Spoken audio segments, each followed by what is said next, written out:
Bonjour à tous. Paracha de cette semaine, c'est la paracha Vayelech.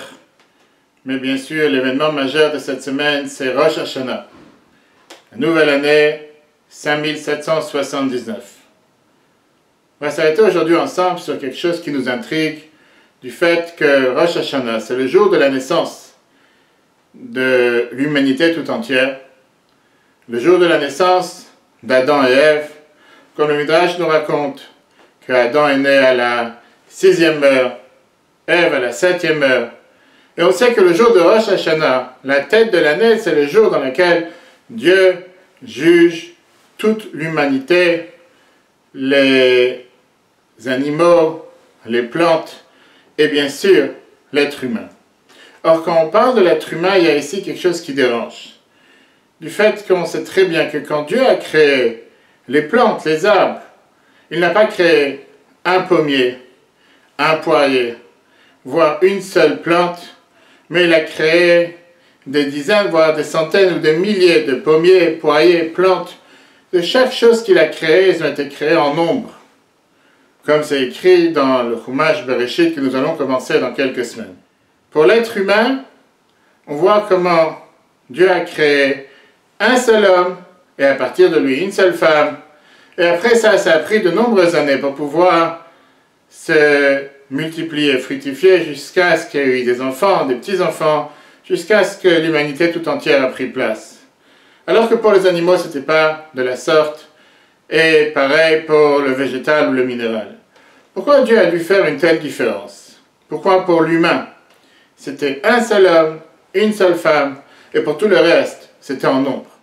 Dans une merveilleuse lettre, adressée au peuple juif, écrite par le Rabbi Lubavitch, à l'occasion de Rosh Hashanah en 1963. Le Rabbi donne la réponse avec le message que Rosh Hashanah veut faire passer pour chacun d'entre nous et pour l'humanité tout entière.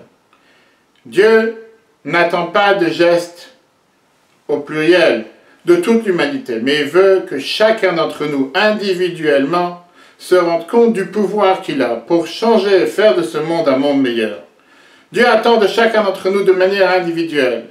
Dieu il veut que chacun d'entre nous se rende compte comme si nous sommes le seul, unique au monde, pour pouvoir remplir notre mission sur terre, faire de ce monde un monde meilleur et faire en sorte de remplir le devoir pour lequel Dieu nous a placés de manière unique sur cette planète. D'ailleurs, on sait très bien que quand des parents ont la chance d'avoir un enfant, deux enfants, trois enfants, etc., il n'y a pas un enfant qui ressemble à l'autre.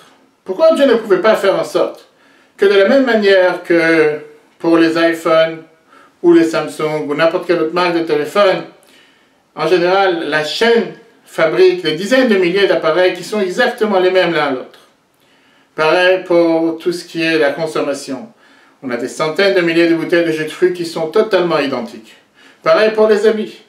Pourquoi Dieu devait faire que quand quelqu'un a la chance d'avoir un enfant, il n'y a pas un enfant qui ressemble à l'autre, pas seulement dans le monde en général, mais même dans la même famille.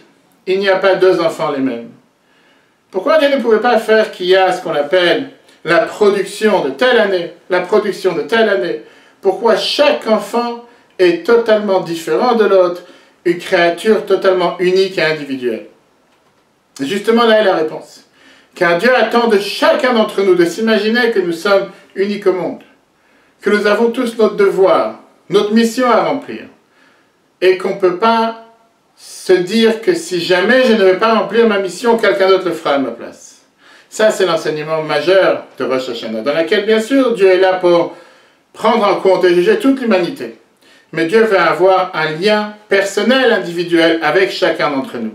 Voici la raison pourquoi l'homme a été créé individuellement. Un seul homme, une seule femme. Et c'est ça l'enseignement que doit nous enseigner ce Rosh Hashanah. Puisqu'on se rend compte du pouvoir énorme qu'il y a à l'intérieur de chacun d'entre nous. Soyons intelligents, prendre des bonnes résolutions, l'utiliser de la meilleure manière possible, faire en sorte que nous soyons bénis avec une très bonne et douce année, que nous soyons inscrits et scellés pour le livre de la vie, le livre des justes, le livre de la santé, le livre de la délivrance avec Mashiach très prochainement. Shana Tova Metuka, Ktiva Vachatima Tova, et si Dieu veut, à l'année prochaine.